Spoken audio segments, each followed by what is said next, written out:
Itu dalam surah Al-Ma'un tadi. Dikatakan bahawasanya almarhum Datuk Haji Ismail Kamus selalu pesan pada kita cara mewakaf yang terbaik. Sebab dikatakan kalau kita mewakaf dekat surah Al-Ma'un itu pada ayat yang kelima dan juga sebelumnya pada ayat yang keempat, kita baca a'udzubillahi minasyaitonirrajim, bismillahirrahmanirrahim, ara'aital ladzi yukadzibu bid-din fadzalikal ladzi yad'ul yatim wa la yahuddu 'ala ta'amil miskin fawailul lil musallin. Sini. Kemudian alladzina hum an salatihim sahun. Jadi ayat 2 ni maknanya kalau mengikut apa yang diajarkan oleh tuan guru kita ini, kalau boleh sambung. Pasal apa? Fawailul lil musallin, maka neraka wailah ataupun celakalah, maka neraka wailah bagi mereka yang bersolat. Dah solat pun celaka lagi? Rupanya tak. Ada sambung dia lepas tu. Lepas tu sambungnya apa? Alladzina hum an salatihim sahun, iaitu orang-orang yang lalai dalam solat mereka. Jadi sebab itu arwah tuan guru kita ni suruh sambung. Fawailul lil musallin alladzina hum an salatihim sahun. Kan cantik. Maka neraka wailah bagi mereka yang bersolat, yakni orang-orang yang lalai dalam solat mereka. Cantik, kita faham ayat tu. Jadi di sini yang saya nak bawa karakter almarhum Datuk Haji Ismail Kamus ni, apa dia? Sebab beliau akan membuat satu analogi yang mudah dan simple orang faham. Dia kata apa? Contoh beginilah tuan-tuan. Kalau kita katakan, misal kata ambil kalimah orang Melayu kita lah, bahasa kita, kita pun kata saya makan roti Bengali di bawah rumah. Ingat lagi tak gitu? Saya makan roti Bengali di bawah rumah. Cuba kalau silap wakaf. Saya makan roti Bengali, di bawah rumah. Faham? Kita tengah makan roti pangwan, roti Bengali tu kat bawah rumah. Cuba kalau silap wakaf. Ini pesanan beliau. Dia kata apa? Jadi macam mana? Saya makan roti Bengali di bawah rumah. Apa yang tuan-tuan perempuan faham mengenai ayat ni? Dah jadi lain maksud dia kan? Kalau saya makan roti Bengali di bawah rumah, okey, faham. Tapi kalau saya makan roti Bengali di bawah rumah, berhenti tentang makan roti Bengali tu di bawah rumah. Apa hal Bengali di bawah rumah kau? Itu contoh, jangan marahlah. Itu contoh. Dan ini sebenarnya kita nak tribute untuk almarhum Datuk Haji Ismail Kamus. So, saya nak quote balik ayat-ayat beliau tu yang memang mencengkam jiwa kita. Sampai sekarang kita ingat. Tak cukup dengan itu, beliau letakkan satu analogi yang lain. Apa analogi yang beliau letakkan? Macam kita sebutlah sayur-sayuran kan, kita nak sebut macam dalam satu khutbah Jumaat. Tuan-tuan, dalam khutbah Jumaat kadang-kadang kita baca pun kita kena faham juga macam mana cara nak mewakaf yang sebenar. Kadang-kadang ada tempat yang tak kena mewakaf, tempat berhenti salah. Contoh, seorang imam baca khutbah, dia pun baca khutbah, maka kita hendaklah menanam sayur-sayuran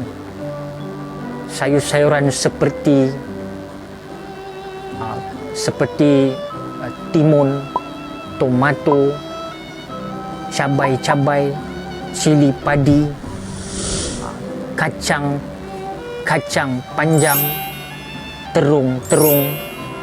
Tapi imam ni silap wakaf.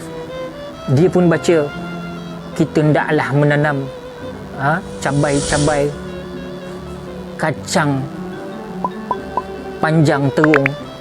Kan silap wakaf tu.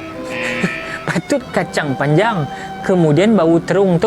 Ini taklah kita memperbanyakkan tanaman sebagaimana cabai-cabai, kacang panjang, terung. Kan lain maknanya tu. Jadi di sini Di sini orang boleh terkesan, oh betul, kalau silap cara mewakaf maka akan jadi makna yang lain. Begitulah maksudnya. Jadi begitu jugalah pada penonton yang dirahmati Allah sekalian. Banyak mutiara-mutiara kata yang saya tak sempat nak kongsi banyak-banyak, tapi saya nak ambil yang terpilih saja. Dan salah satu contoh lagi, pesanan beliau mengenai sedekah ni. Sebab sedekah ni cukup banyak tuan-tuan dan puan. Dia selalu pesan kat kita. Dia kata apa?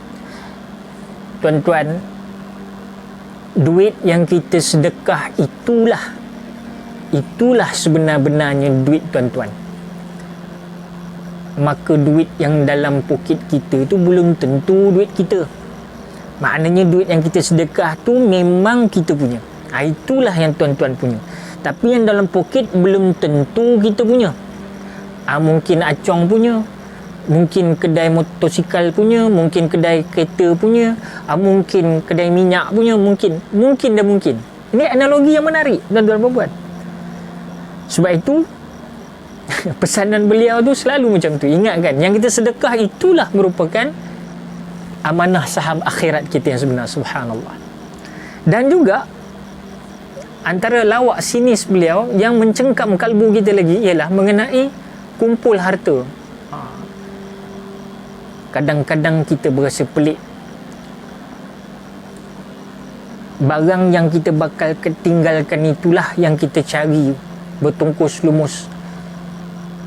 Sehari semalam kita pulun, kita cari dunia ni, walhal kita tahu kita bakal meninggalkan dunia tu. Sebab itu kadang-kadang tuan-tuan, saya nak pesan pada tuan-tuan, itu ayat dia, saya nak pesan pada tuan-tuan, kita beli nanti mahal-mahal, rumah besar-besar, baju mahal-mahal, kereta besar-besar, sebaliknya sampai masa kita meninggal, bila kita meninggal, maka dah tentulah barangan-barangan tersebut menjadi hak milik waris yang pakai. Contoh macam bini kita macam anak-anak kita.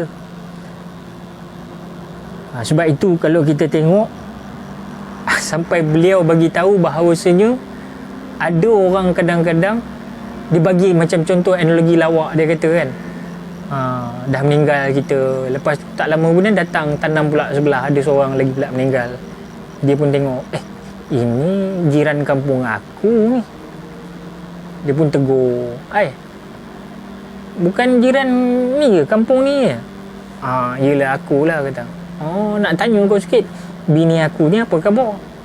Dah kahwin dah, kata. Itulah awak ni, dah kahwin dah, kata. Kan, yelah kan jadi janda dulu, lepas tu dia kahwin lah pula bila suami meninggal. Jadi begitu keadaannya tuan-tuan dan puan, cara dia dalam ceramah beliau. Dan begitulah terkesan juga lagi dengan pesanan beliau bila mana perangai laki-laki ni yang bila meninggal bininya, bila bini meninggal ni kadang-kadang orang lelaki ni memang begitu. Sehari meleleh air mata dia, hari kedua meleleh air mata dia, masuk hari ketiga meleleh pula air liur dia. Itu cara almarhum Datuk Ismail Kamus. Subhanallah. Jadi tribute untuk Datuk Haji Ismail Kamus. Marilah sama-sama tuan-tuan dan puan, marilah sama-sama kita mengambil ibrah dan mengambil spirit ilmu yang telah beliau tinggalkan untuk kita ini. Dan sebelum kita mendoakan ini, saya terpanggil peradaban kita apabila kita menghadapi ataupun mendengar suatu berita kematian, apatah kematian itu adalah kematian seorang tokoh ulama, para guru, para murabi yang semua dicintai oleh ummah sejagat. Dan antara peradabannya sudah tentulah kita katakan inna lillahi wa inna ilaihi raji'un. Kemudian kita mengucapkan lafaz doa yang baik untuk tuan guru kita ini. Tetapi jangan lupa para hadirin hadirat rahimakumullah, kerana di sana ada khutbah Sayyidina Abu Bakar As-Siddiq apabila menerima pemergian ataupun kewafatan Rasulullah sallallahu alaihi wasallam. Apa yang Abu Bakar buat? Apa yang Abu Bakar isytihar kepada para penduduk Madinah nak bagi tahu kepada para penduduk Madinah bahawa memang Rasulullah dah wafat. Sedangkan mereka tahu, sedangkan Saidina Abu Bakar tahu, bukan senang untuk lafazkan perkara ini. Bukan senang untuk meyakinkan orang bahawa Nabi memang telah wafat.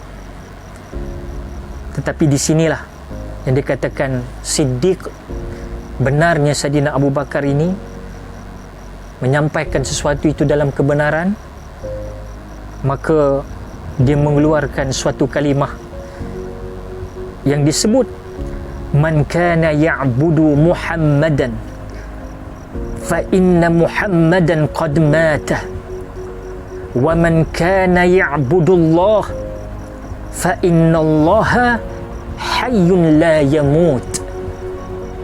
Sesiapa yang menyembah Muhammad, sungguh Muhammad telah wafat. Tetapi sesiapa yang menyembah Allah, ketahuilah bahawa Allah zat yang maha hidup, takkan mati-mati. Ini adalah antara khutbah Sayyidina Abu Bakar As-Siddiq untuk memberitahu kepada masyarakat Madinah mengenai kewafatan Rasulullah sallallahu alaihi wasallam. Sebab itulah apabila kita juga mendengar pemergian seorang tokoh alim ulama, maka kita juga kena memperingatkan bahawasanya kita menyatakan sesiapa yang mengikut ataupun anak murid ataupun pengikut-pengikut tegar kepada tok guru itu, tok guru ini, kita bagi tahu sungguhnya bahawa guru kita ini telah pun kembali ke rahmatullah. Tetapi ingat, sesiapa yang mengikut jalan Allah Subhanahu wa ta'ala, ketahuilah bahawa Allah zat yang hidup, takkan mati-mati. Subhanallah. Itu antara peradabannya. Namun dalam waktu yang sama, kita hendaklah membuat orang dalam keadaan mendengarnya dengan tenang dan terus mengajak untuk tetap meneladani sifat-sifat terpuji dari guru kita yang telah pun membawa suatu contoh teladan yang terbaik untuk ummah sejagat. Dan khusus yang kita nyatakan pada kali ini tidak lain tidak bukan ialah almarhum Datuk Haji Ismail Kamus. A'udzubillahi minasyaitonirrajim. Bismillahirrahmanirrahim. Alhamdulillahi rabbil alamin. Wassalatu wassalamu ala asyrafil anbiya'i wal mursalin wa ala alihi wa sahbihi ajma'in.